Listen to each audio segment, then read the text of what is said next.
How can you make millions with your Klaviyo account? I get this question all the time. Mark, how can I leverage my Klaviyo account to really make me money? And the truth of the matter is most brands using Klaviyo are using less than 5 to 10% of its capabilities, right? They might have a couple flows in there. They got an API or two connected. They're sending a couple campaigns here and there.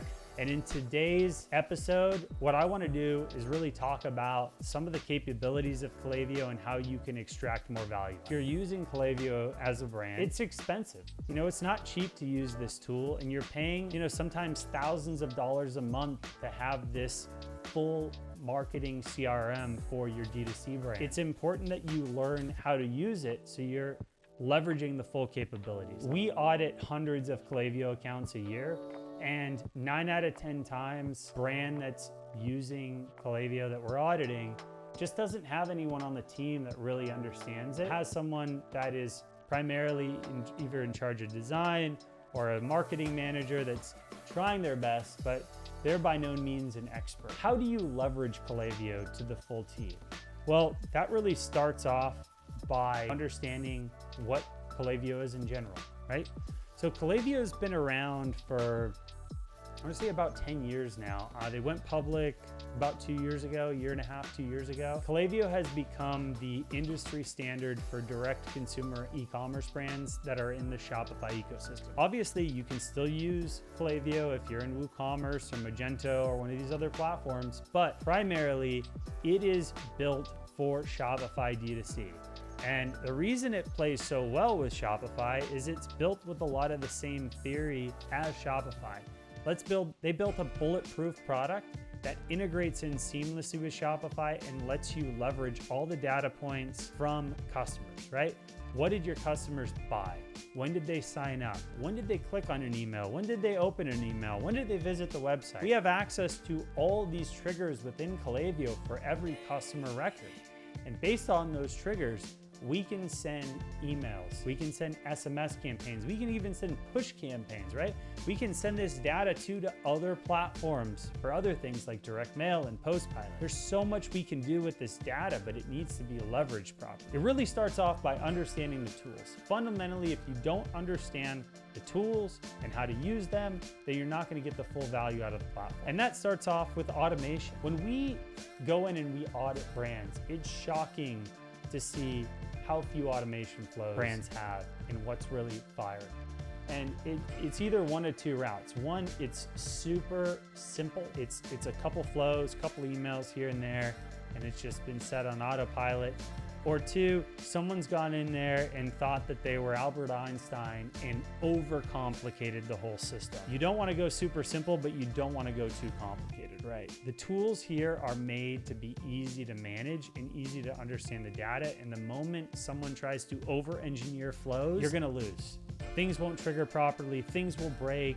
Things can't get updated. You need to keep it simple and you need to have a framework. Fundamentally, there's a couple flows that we highly recommend. Obviously, welcome flow, post-purchase, new customer thank you. That's when someone buys for the first time, repeat purchase, and then VIP flow, which is usually 3 or 4 purchases or someone that spent just over a certain LTV. And then we get into browse abandonment, abandoned cart, and abandoned checkout, which are 3 triggers based off of where someone's at in their purchasing behavior. We also have abandoned site. So if someone's visited a certain page or abandoned the website, then we can send them another flow. And then we get into customer win back. Someone's win back, and we can send multiple win backs based off of someone hasn't bought in 60 days, 90 days, 120, so forth. Then we also have multiple VIP flows. So I mentioned a VIP onboarding flow. If someone spent 3 or more orders, we usually put in a flow there. Then we also have a sunset flow. And a sunset flow is going to help us clean and purge that list over time.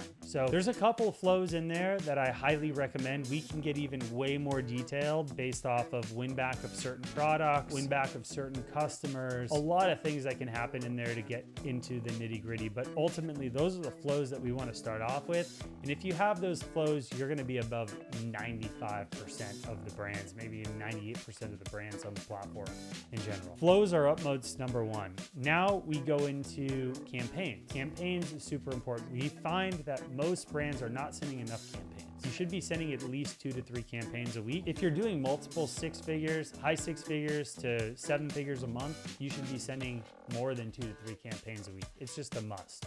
So on the email side, you should be sending those. And then next, you should also be sending SMS. A few years ago, Klaviyo finally got into the SMS game. And I can tell you, when they first launched, I wasn't too excited about it. It was, we were already using Attentive and PostScript and a few other platforms for SMS.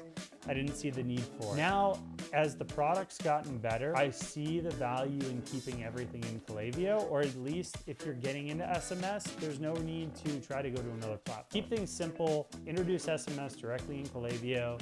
It's gonna stop some of the double attribution that we see if a brand's in Attentive or PostScript overall, and it's gonna just make it easier for you to execute. So layer in there. Also, cool thing is if, let's say you're using TapCart, which is another platform we're partners with, where we can build mobile iOS and Android apps wrapped up as your Shopify site.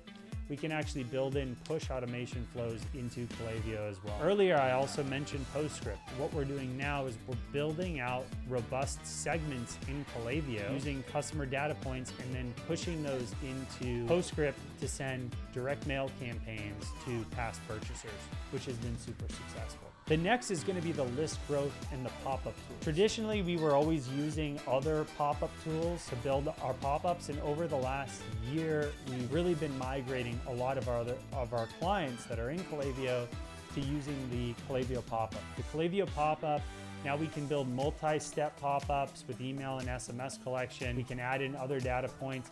It's super clean, it's easy to test, it's easy to customize. We love the Klaviyo pop-up, and we're seeing great results across the board. On the SMS side, a couple of other list growth opportunities is text to join. We can set up text to join. We can also embed subscribe links for email and SMS into certain landers on the website, and the footers, and the blogs, things like that. There's a lot of opportunities to start collecting more email and SMS leads throughout the whole platform as a whole, and a lot of brands don't do that enough. Next is going to be the analytics capabilities, right? We have access to so much data in Klaviyo that using the dashboard to check out the performance is extremely important. When I'm looking at our clients' performance daily, weekly, monthly, the first thing I do is get into Klaviyo so I can understand where's attribution from Klaviyo in general. How much revenue have we generated over the past 30 days from Klaviyo? And what's the breakdown from automation flows, from email as a whole, and SMS from a whole? Those data points give me a great snapshot at what our benchmarks are and where we're trending towards our run rate overall for the channel and for the clients. And then lastly is deliverability. Klaviyo has made some massive strides to really dial in email deliverability for clients. It's really easy to build out subdomains and dedicated IPs, create all the settings that you need in your DNS to maximize your deliverability potential and protect your domain sending reputation. It's made a huge difference. I will tell you that even though it is easy, 9 out of 10 brands we work with have an issue. Things aren't set up right, and it's usually just because people aren't familiar with how to do it, or they're not following the instructions. If that's something that you need help with, reach out to me and my team, and we'll do a free 15-minute audit to review your DNS and see if there's something we can do to help you guys out. We work on a one-off project, or if we're working on an ongoing engagement, we just handle those things for our clients overall. I really broke down